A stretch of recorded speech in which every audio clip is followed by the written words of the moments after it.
Joe Rogan. Joe Rogan is giving great news to the Republicans. We've seen a lot of good signs in recent months that they're going to do well in the midterm elections. The generic congressional ballot, the misery index, the simple fact that it's the first midterm of a new president, all of that points to good news for the party out of power. Yesterday, the GOP received a better omen than all of those others combined. Joe Rogan told his audience that he wants them to vote Republican. No one who is alive today had ever experienced a true pandemic. And I'm hoping that now that this is over, people are going to, recognize that some serious errors were made and not repeat those. That's the best you can get out of it. So what do you tell those people? Vote Republican.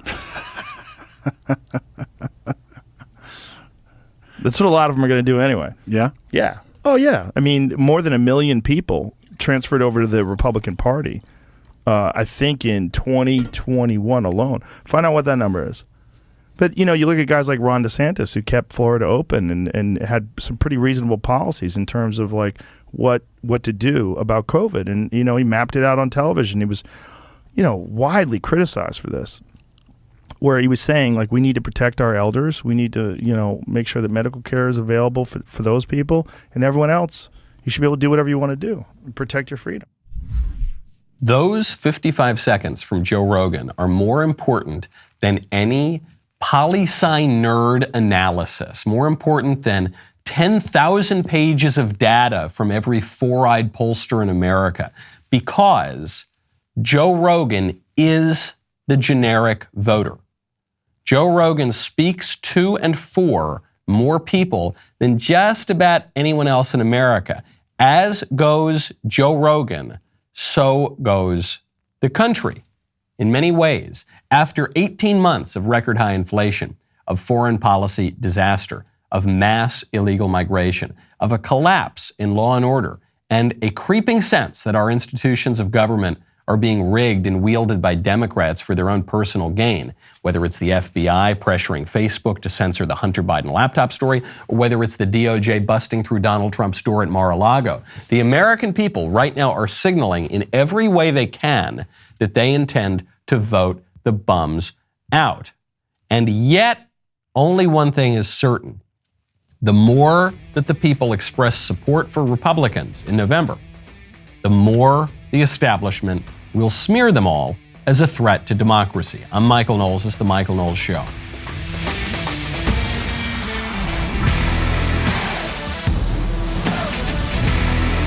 Welcome back to the show. My favorite comment yesterday is from the Fable Sphere, who says, until such time that Michael Knowles will use "the stakes have never been higher" as a segue into Good Ranchers, my life will continue to be missing something. That's a really, really good idea. I am ashamed of myself that I had not thought of it before. This is my job, okay? And we're living through a very, very tough time in American history. And the stakes have never been higher, which is why you got to check out Good Ranchers. Right now, go to goodranchers.com/Knowles. Use code Knowles, because this is the last chance. My favorite meat delivery service, Good Ranchers, has been running a back-to-school give-back program this month with the goal of donating 100,000 high-quality meals to children in need. With Labor Day just around the corner, this is your last chance to enter for the chance to win 30 minutes with me via Zoom on September 30th. We are calling it a meet and greet. Do you get it? Go to goodranchers.com/Knowles.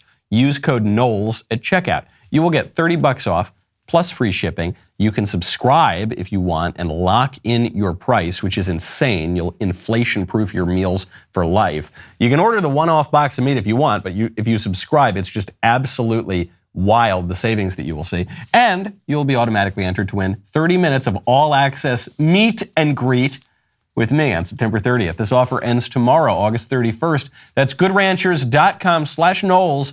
Use code Knowles at checkout, and I'll see you at the meet and greet. The Joe Rogan thing is very, very important. Now you might say, well, no, Michael, Joe Rogan doesn't pick the president. For goodness sakes, the man was a Bernie bro. And then he kind of liked Trump. And then, I don't know, he has views that sometimes don't totally jibe with one another. Sure, that's true. Just like the generic voter. most Americans are not spending every waking moment doing all sorts of political analysis with their nose in spreadsheets and everything like that. Most Americans are doing other things. Joe Rogan is a good example of this. Joe Rogan seems to care a lot more about MMA and the Haitian oregano than he does about the nitty and gritty of politics. But like all Americans, like the generic voter, he has political preferences and political views, and he's not particularly firmly rooted in those political views. They change a little bit with changing circumstances. And there's something about that that's very, very healthy. And Joe Rogan right now is not mincing words at all. He's saying, what would I do right now? I would vote Republican. Of course. The libs are destroying the economy. They're stomping on a lot of our traditional rights and freedoms and way of life. And they're failing on pretty much every issue. You can see that in all of the polls. And they're compromising our institutions of government. And they're raiding homes. And they're doing all sorts of nonsense. And so Rogan's looking at that. He's saying, yeah, no more of that. Let's do the other guy. Let's go back to the other guys. And Donald Trump is not being quiet about this either. Trump just tweeted out. He didn't tweet out, actually, because he's still not allowed on Twitter because the Silicon Valley oligarchs booted the then sitting duly elected president of the United States out of the public square. Another reason why people, I think, are turning against the libs. And Trump tweets out, now it comes out conclusively that the FBI buried the Hunter Biden laptop story before the election, knowing that if they didn't, Trump would have easily won the 2020 presidential election. This is massive fraud and election interference at a level never before seen in our country. Remedy, declare the rightful winner, or, and this would be the minimal solution, declare the 2020 election irreparably compromised and a new election should be held immediately. That would be great. I would really enjoy that. Would that it were so simple. That's not going to happen. They're not going to declare the 2020 election null and void. But it would be great. I'd love it if they did. I agree. I think the election was rigged to the hilt. I think there were all sorts of shenanigans. In a number of cases, it was overtly illegal and unconstitutional. So yeah, I'm with Trump on this. You're going to hear in coming weeks and months and moving into 2024, a lot of Republicans turn on Trump. And they're going to make some observations. They're going to say, Trump, he talks too much. He's a distraction. Trump, we got to move on from Trump. A lot of the people who are going to be saying that didn't like Trump in the first place, and they really hated him in 2016. And so you're going to see a rehashing of a lot of the fights over Trump from 2016. Now, do I think this is particularly helpful, these kinds of tweets and Truth Social posts or whatever? I don't know. I mean, in a way, it kind of riles up the base. What he's telling them is not, hey, we're going to have a redo of the 2020 election before 2024. What he's telling them is, hey, this was wrong. This was fraud. What they perpetrated on us was very, very wrong, and you should be angry about it. And to that, I agree. I think that's true. I think it was wrong to extend election day to election month. I think it was wrong to push the widespread mail-in ballots. I think it was wrong to lock the whole country down for COVID, which, unfortunately, Donald Trump was a part of. But it was certainly wrong to extend that through into the elections. Yeah, I think that's true. You're not going to hear me turn on Trump, okay? Yeah, is Ron DeSantis a great potential candidate for president? Absolutely. I think he'd make a great president, probably.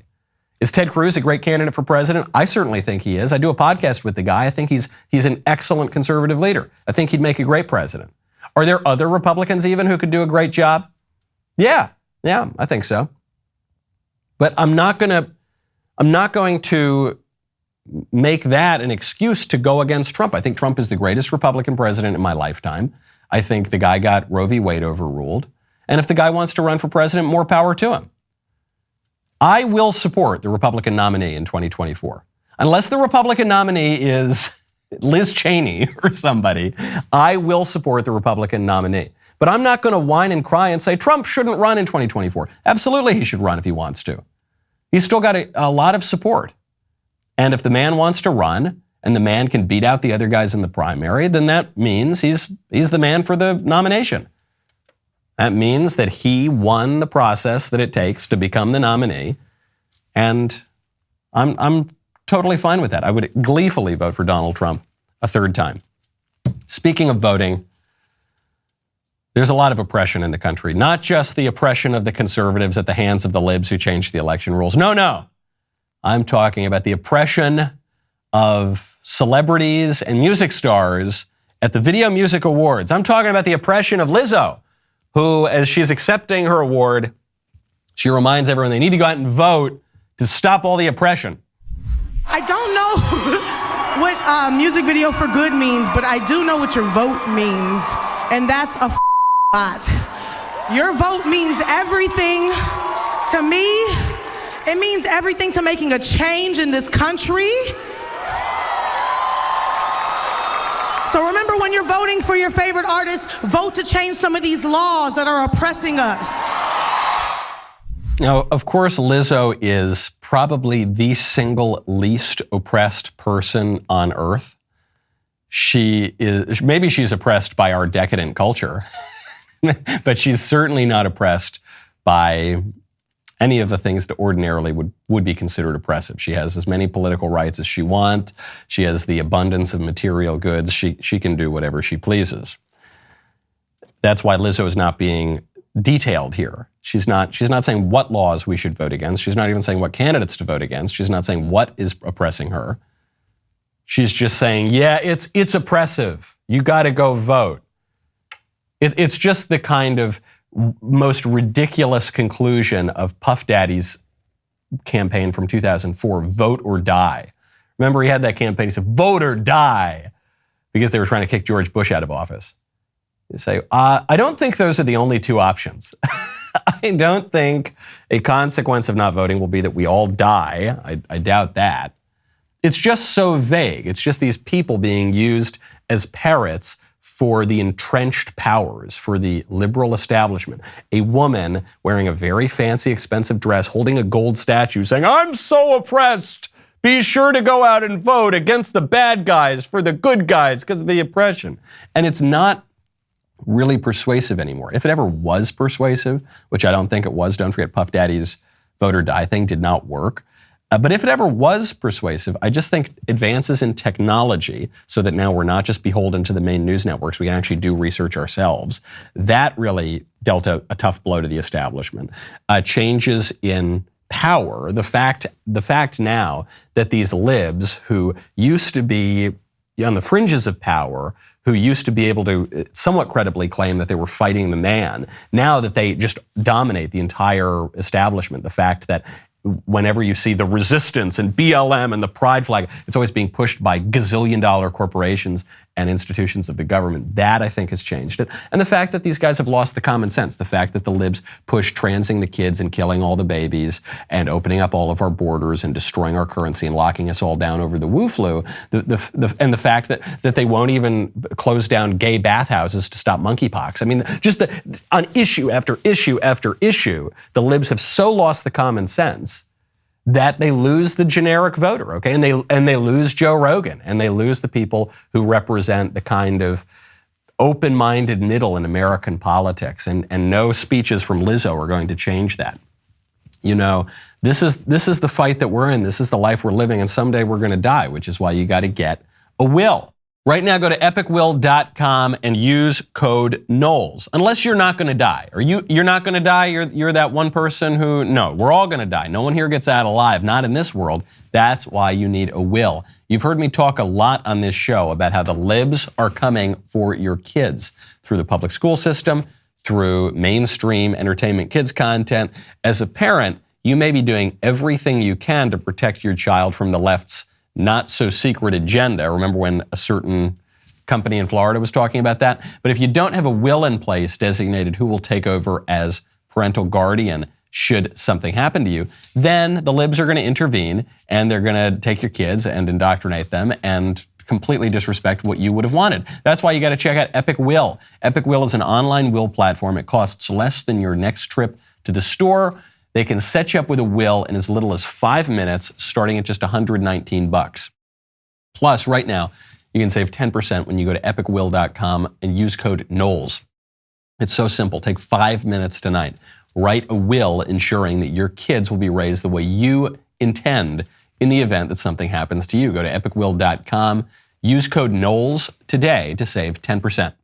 Speaking of weird hang-ups about eating, video went viral yesterday on the streets of New York, an animal rights activist versus a regular guy eating a kebab. And this video, I think this sums up the difference between the left and the right in America. You're disgusting. What do you think you are? You're just a coward. You're a f***ing coward. You're a spy. You're embarrassing. Lady's right in his face, and there's the guy. You're gonna die on your own without. Guy's just standing there, sunglasses on, eating his kebab. Good? You and your small d and your way of killing animals, and it feels good for you. You have all the blood on your face and all the blood on your hands. He's not saying anything. He's just eating that kebab. This is it. This is what politics looks like right now to the generic voter. The libs are the screaming, shrieking, hyena animal rights activists losing their minds because a man is eating a street kebab on the sidewalk in New York. And then the conservatives look like just the guy in the t-shirt with the sunglasses trying to enjoy his kebab quietly, not really all that provocative, just eating his lunch. That's what it looks like right now. It didn't always look like that, but that's what it looks like right now. When the libs wail and shriek and cry about the importance of having 5-year-olds watch drag queen shows, they look like the shrieking animal rights lady. When the libs shriek and cry and scream about the importance of flooding the country with illegal aliens, they look like the crazy animal rights lady. When the libs wear 17 different masks and have 152 injections of the Fauci ouchie, they look like the crazy animal rights lady. And then all the rest of us are here, and what do we say? Most conservatives right now they're not articulating some super ethereal academic political ideology. They're just saying, hey, maybe don't chop the kids' genitals off. Maybe don't. Or if you're going to wait a little while at least, right? Huh? Maybe let's not kill all the kids. It's not in the Constitution, and it's probably wrong, don't you think? Hey, I don't know. Maybe the 5th shot of the experimental mRNA drug, maybe I don't need that to prevent the mild cough.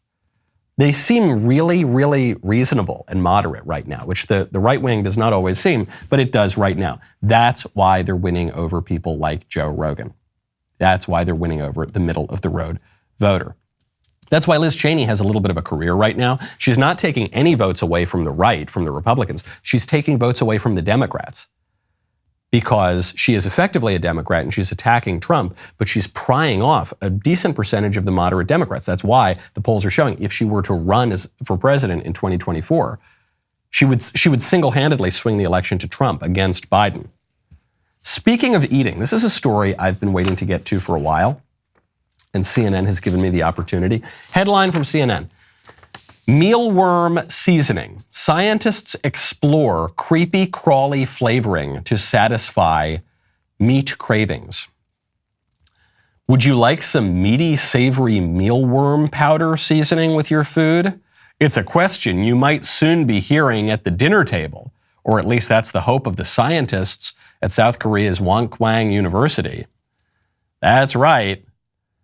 The research that they're working on is a response to the dietary demands of a growing global population and the looming climate crisis. And the argument is that because of the sun monster and because people are having babies, we all have to eat bugs.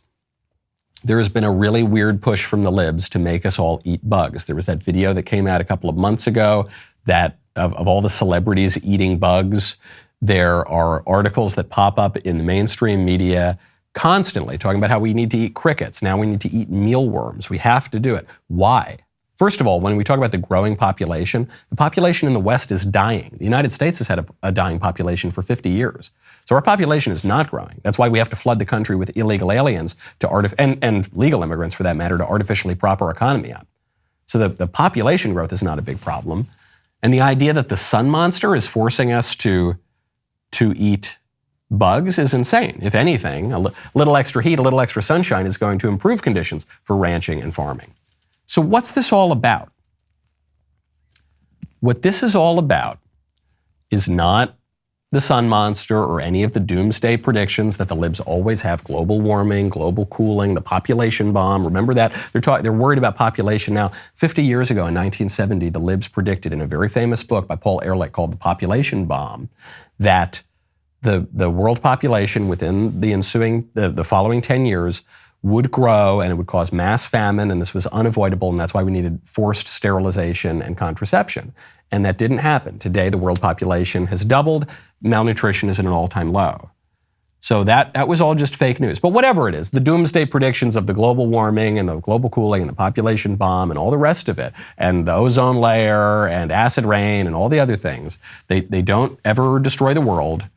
We're now several years into AOC's prediction that the world's going to end in 10 years. I think we're going to be fine. We're now well past Prince Charles's prediction that the world was going to end a couple of years ago.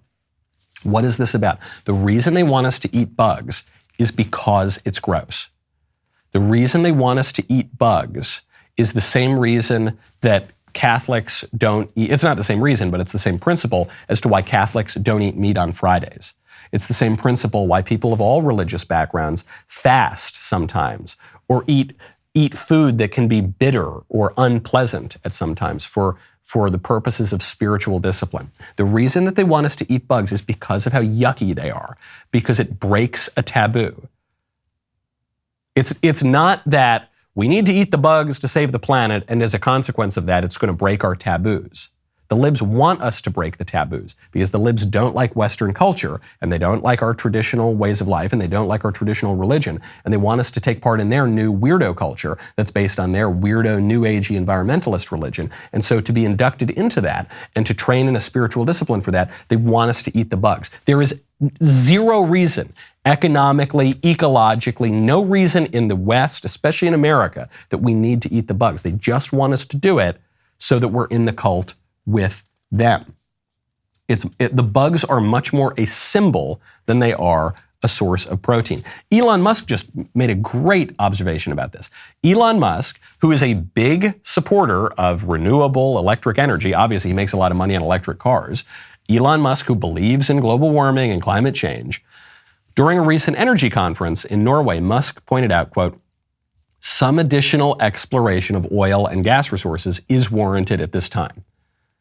So unlike a lot of the other environmentalist libs, he's saying, no, we're not just going to get off of gas and oil. He says, realistically, I think we need to use oil and gas in the short term because otherwise civilization will crumble. One of the biggest challenges the world has ever faced is the transition to sustainable energy and to a sustainable economy. This will take some decades to complete.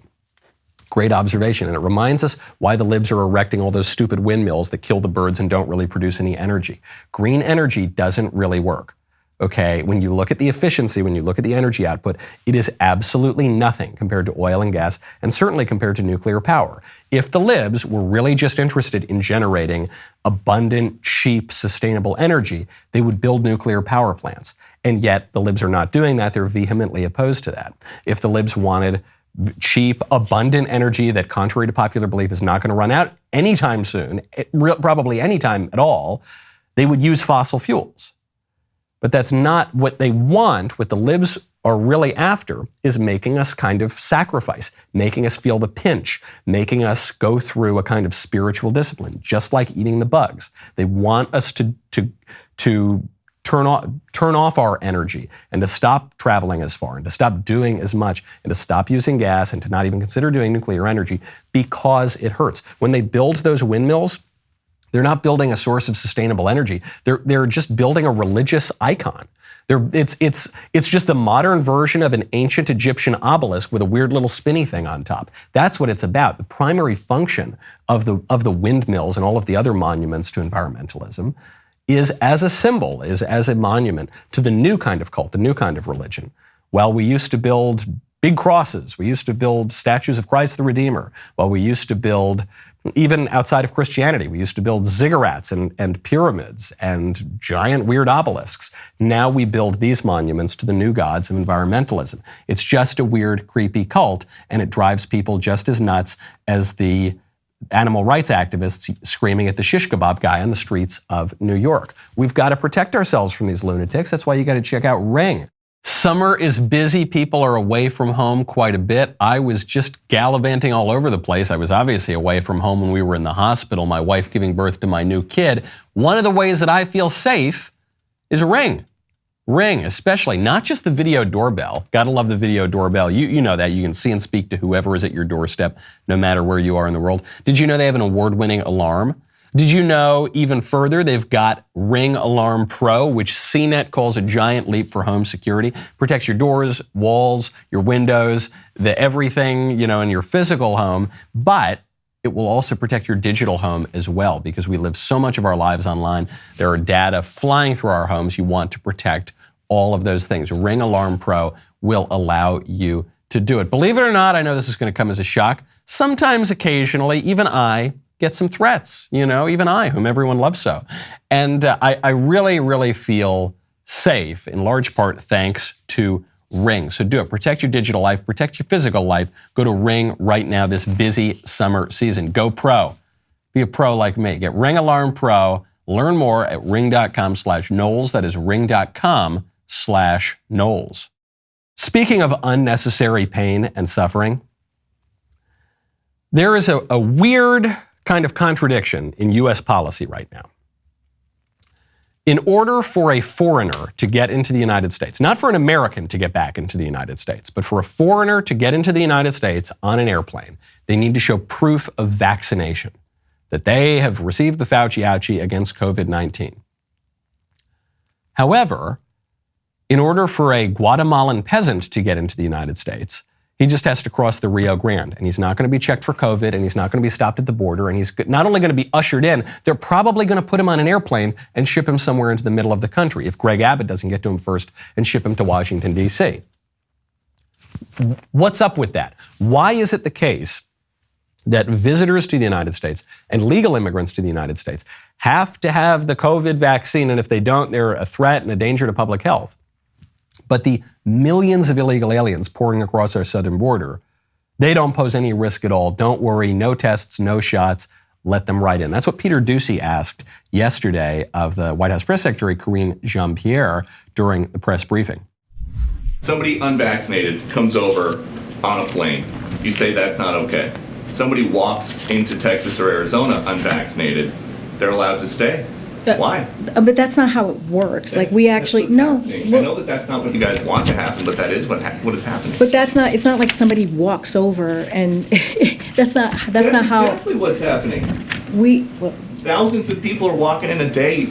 Some of them turn themselves over. Some of them are caught.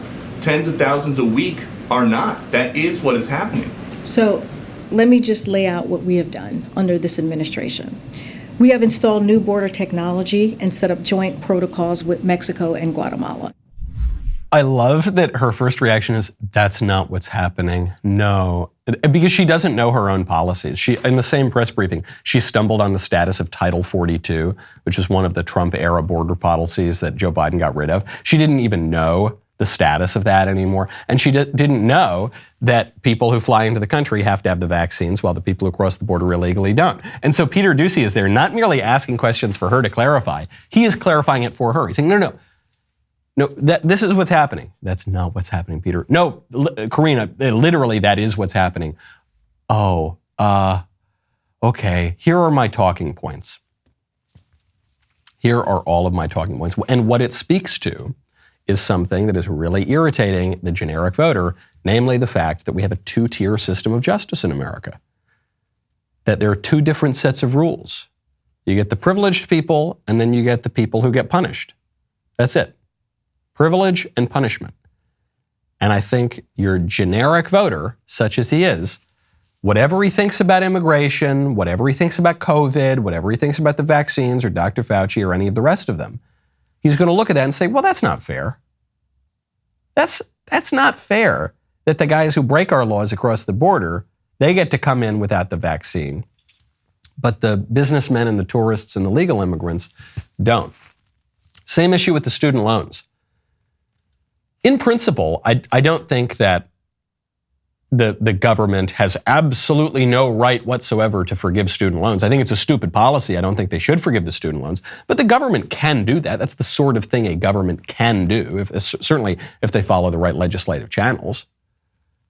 Sure, you might make an argument that it's really important for the future of America, for the common good, for national security, for human flourishing to pay off people's student loan debt, because that will encourage more people to go to college, and it's more important to pay that off than, to pay off farm loans or to pay off small business loans. Again, I don't think that's true, But I could at least see how you could make that argument within the political order.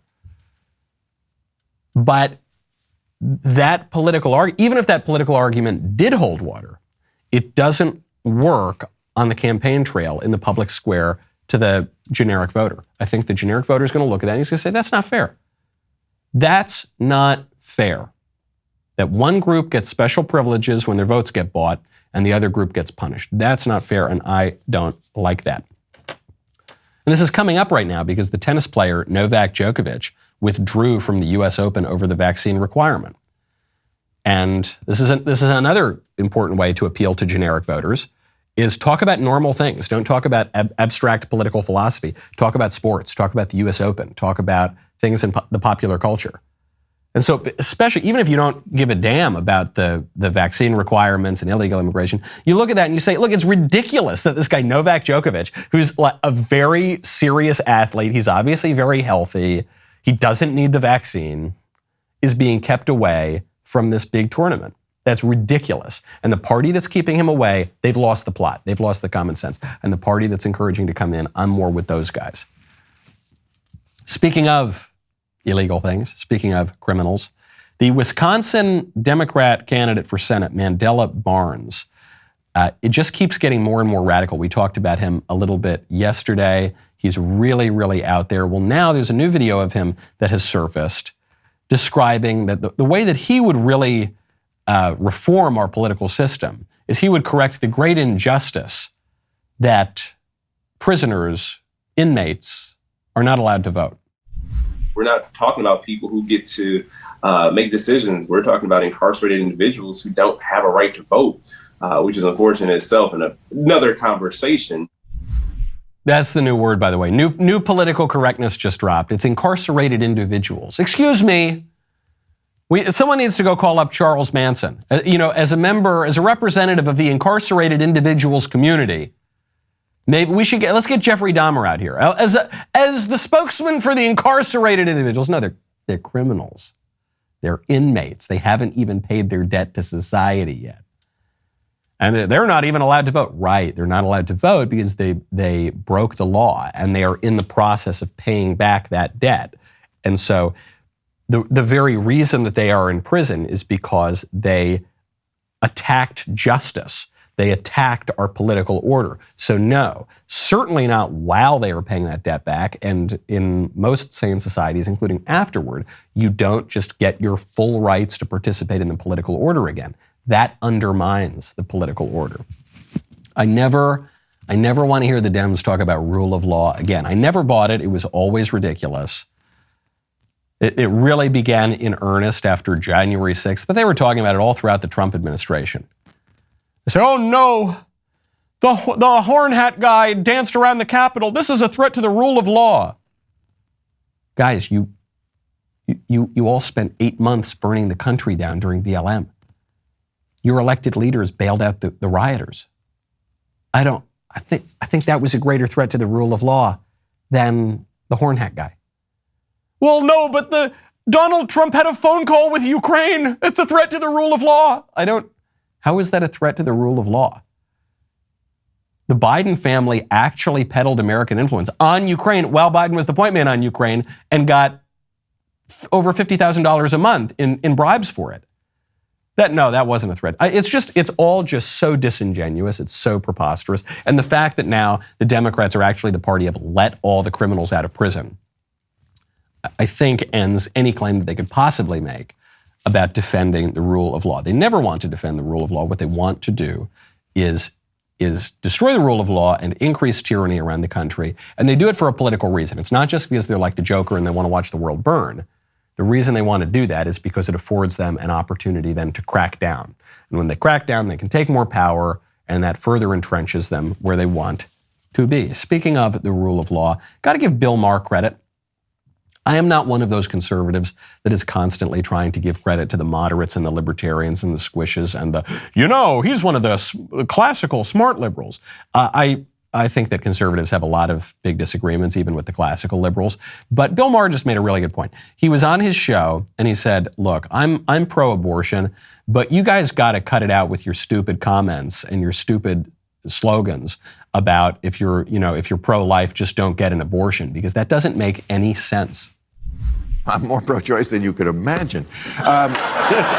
I don't think life is always precious. Most people don't think that. What I'm saying is you shouldn't say to the other side, you people hate women. They don't hate women. They just think it's murder. And if you think it's murder, then you can't go, well, except for people with a vagina, they can commit murder. I don't think it's murder, but they legitimately do.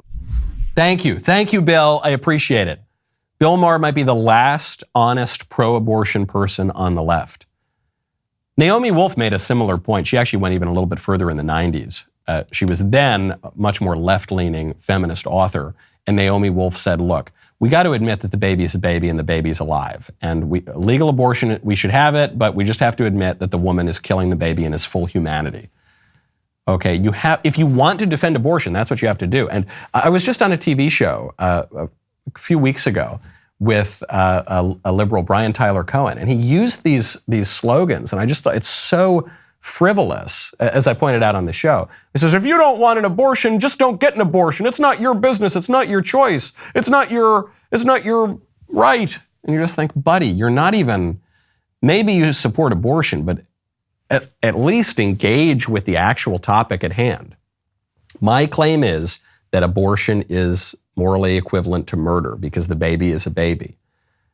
And so you have to, if that's the claim, if that's the center point of the issue, then you've got to at least in some way engage with it.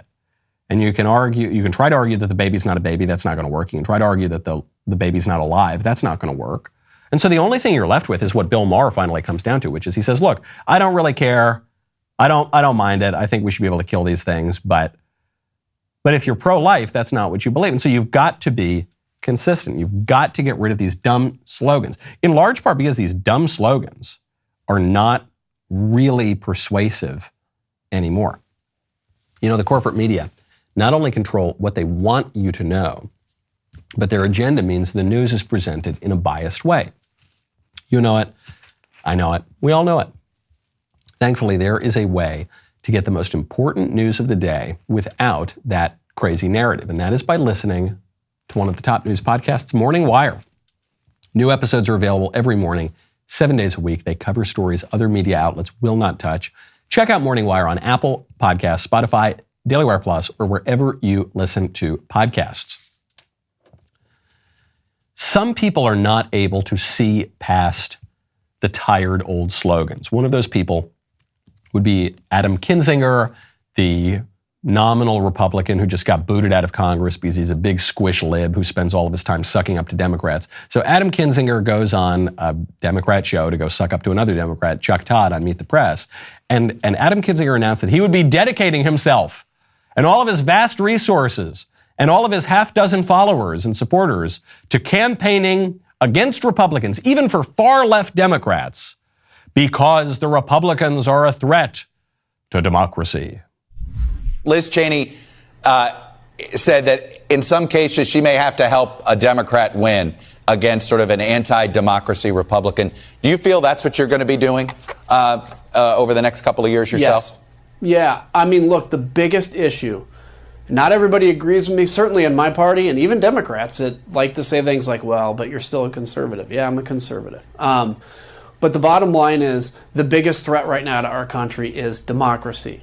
And if you have Republicans that are running against even left-wing Democrats that believe in democracy and believe in voting, that person should be elected over somebody who basically would overthrow the will of the people and ultimately destroy this country. This country cannot survive outside of democracy. It'll turn into a power struggle between groups of different races, of different ethnicities, of different religions, because the thing that holds us together is this belief that we can self-govern. Take that away, this country's a mess. And so Republicans that are for that have no place in office. I don't care what their policy position on taxes are.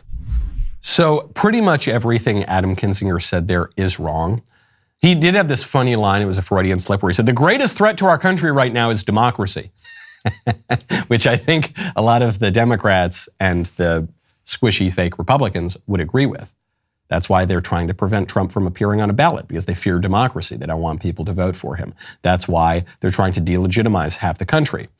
and say that they're semi-fascists and to kick them out of the public square and stop them from having their voices heard. Because of the Democrats and the cucks, for lack of a better word, the court jester conservatives who suck up to the Democrats, these guys are terrified of democracy. Now, the rest of what Adam Kinzinger said is just ridiculous.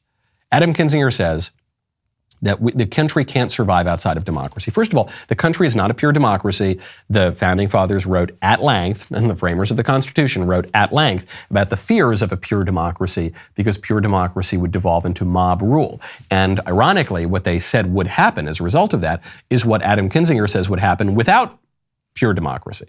Adam Kinzinger says without pure democracy, then America will just delve down into factions and tribes who attack each other on race and religion and all the rest of it. What the founding fathers believed and what the framers of the Constitution believed is the opposite. They said if we have just a pure democracy, then you're going to have the mob devolve down into factions and tribes and warring groups that just attack each other over their interests and not in reasoned discourse. That's why the American regime is a fairly mixed regime, at least at the founding. It's got an executive, it's got a kind of monarchical element to it, it's got an aristocratic element to it, certainly in the U.S. Senate and states' rights, and then it's got a democratic element to it, a very heavy democratic element as well. So there are a lot of things going on in the American system of government, some of which have been eroded away, and none of which Adam Kinzinger understands because he's just caught up in these stupid headlines. He sounds like Lizzo. There's no difference. He's Congressman Lizzo. We need the oppression. There's oppression. We need to vote against, and I'm a conservative. Because of why? Because he actually says the point that we always joke about on this show, which is that, just because you want to cut taxes, that doesn't make you a conservative. In many cases, it just makes you a greedy Democrat. And Adam Kinzinger goes, look, I'm a conservative, okay? I love cutting taxes. But just because someone wants to cut taxes with me, I might vote against them. And do what? Kinzinger says he's going to vote for people who want to chop off your kids' genitals, who want to kill hundreds of thousands of babies per year, who want to censor anyone to the right of Hillary Clinton, who want to flood the country with illegal aliens, all because what? All to stop the mean orange man who the people support. The mean orange man who got himself elected president in 2016. At least one time, he did that. The attacks on Republicans are really, really ramping up. There's a liberal columnist named Brandon Friedman who is now saying that when Republicans complain about taxes, about that, even when Republicans tailor their criticisms just to taxes, even that is evidence that they're evil and racist and insurrectionist, and they want to overthrow the country. I'm not joking. This guy, Brandon Friedman, tweets out, this was in response to Ted Cruz suggesting that we abolish the IRS. This is something that Republicans have campaigned on for a long time. Friedman says, Republicans don't just hate the IRS because it pays for things like highways and Social Security. There's history here. They hate what it represents. The IRS was created in 1862 specifically to fund the Civil War, to end slavery, and to burn white supremacy to the ground. Abolish the IRS may sound like an innocuous anti-tax message, but it's literally, not figuratively, literally a call to defund the U.S. military, the same military that crushed secessionists the first time. It's fundamentally an anti-government message. The insurrection continues. Don't forget, just want to remind you, insurrection, treason, these are crimes punishable by death. And the libs are just cavalierly accusing half of the country, all of us, you and me, of a crime, of a capital offense, if we even want to lower taxes a little bit. That's where we are. Seems like a threat to democracy to me. Also, his history is a little bit screwy here. It is true that something like the IRS was established in the Civil War to raise money to fight the war, but the IRS really begins in earnest in 1913 in the progressive era. And so no, when you say we want to cut taxes or abolish the IRS, you're not saying that you want to undo the Civil War or you want to destroy the government or anything like that at all. You're saying you want to abolish the IRS. What does this tell you, though? What this tells you is, one, the libs are way more radical than even a lot of conservatives recognize.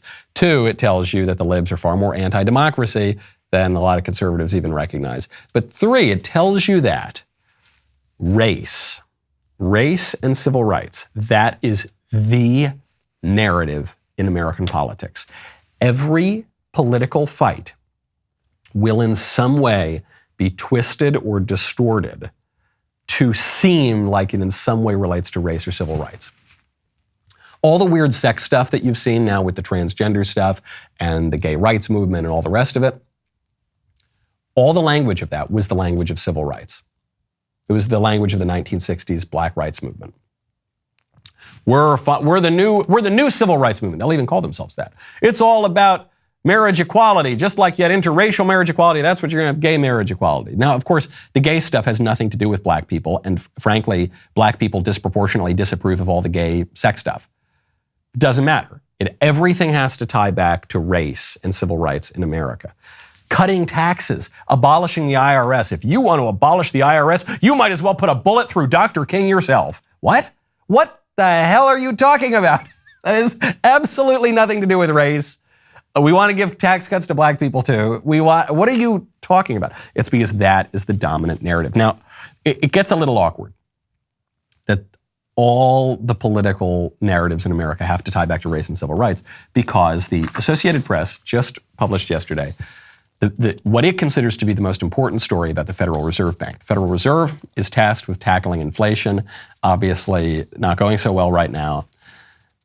But because no one cares about numbers or economics or the common good or the health of the country, all anyone wants to talk about is race, the AP decided to point out that the Fed is tackling inflation with its most diverse leadership ever. They're saying the Fed's boardroom leadership has become its most diverse ever. There are more female, black, and openly gay officials contributing to the central bank's interest rate decisions than at any time in its 109-year history. Many are also far less wealthy than the officials they've replaced. And I read this headline and I thought, is David Duke running the AP now? Hold on, you're telling me that inflation right now is worse than ever. And also the people in charge of inflation are disproportionately minorities and poor people. Are you trying to tell me that we should only have rich white guys run the Fed? That is clearly the insinuation of this article. Then cool it with the racism Associated Press, but they don't even see it because they're just so now used to, like automatons, like robots, just churning out for every single issue, including interest rates. Historic, first ever black, trans, gay, woman, poor, minority, cis, trans, whatever, and they don't even realize that what they're saying is undercutting much of their own arguments. Not a really good look. Not a really good look at all. Now, we have a lot more to this show. Speaking of insurrections, speaking of the kind of crazy shrieking people pulling their hair out versus the relatively kind of normal, average, generic voter. The rest of the show is continuing now. We've got a really great interview coming up. You are not going to want to miss this. If you are not a member, click the link in the description and join us. We'll see you over there.